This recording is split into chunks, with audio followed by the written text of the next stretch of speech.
Day 32 revise and rise series. Students, आज हम एक बहुत सिंपल सा क्वेश्चन करेंगे और उससे एक रिजल्ट निकालेंगे। आपके पास एक बैग है और उस बैग के अंदर आपके पास 7 रेड, 2 येलो और 3 ग्रीन बॉल्स हैं। तो आपने प्रोबेबिलिटी निकालनी है कि क्या संभावना है कि अगर आप आंखें बंद करके एक बॉल निकाल रहे हो रैंडमली तो वो बॉल निकले रेड कलर की।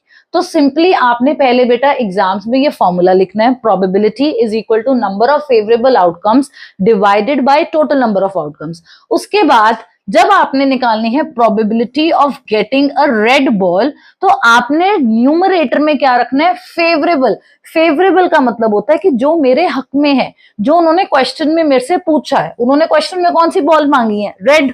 तो रेड वाली बॉल्स को आप कहां पे रखोगे? न्यूमरेटर में। रेड वाली आपके पास कितनी है? 7 डिवाइडेड बाय टोटल।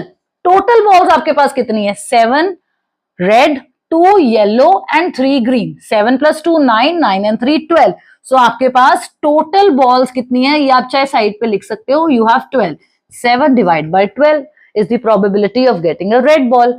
अब आपने येलो बॉल निकालनी है, तो अब आपकी डिमांड क्या है? आपके फेवर में क्या है? येलो, जो क्वेश्चन में पूछा है। सो वो आप रखोगे न्यूमरेटर में।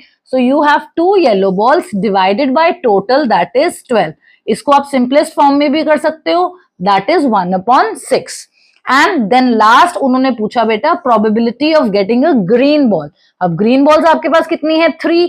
So your numerator will be 3 and your denominator will be 12. Again 12, that is the total, और ये लोएस्ट फॉर्म में आएगा 1/4. अब एक बहुत इंटरेस्टिंग चीज मैं आपको बताती हूँ कि ये एक पूरा एक्सपेरिमेंट था जिसके पास हमारे पास बॉल्स थी, रेड, ग्रीन और येलो। इसके हमने सब एलिमेंट्री इवेंट्स करे, मतलब कि या रेड बॉल निकाली या येलो या ग्रीन। अब आप इन तीनों को प्लस करके देखो, जो इनकी तीनों की प्रोबेबिलिटीज थी 7/12, 2/12 एंड 3/12।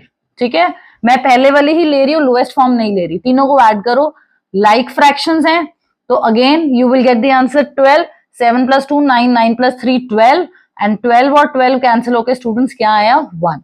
सो यहां से स्टूडेंट्स आपके पास रिजल्ट आता है sum of probabilities of all elementary events of an experiment is always 1। ये रिजल्ट आपने याद रखना है, अपनी नोटबुक्स में इसको नोट कर लेना, बिकॉज कई बार डायरेक्टली आपको ब्लैंक फॉर्म में या एमसीक्यू फॉर्म में पूछा जाता है कि सभी एलिमेंट्री इवेंट्स को जब हम प्लस करते हैं तो हमारे पास आंसर हमेशा क्या आता है? 1. So this is a very easy homework question for you and you have to tell me in the comment section the probability of getting a head on throwing of a coin.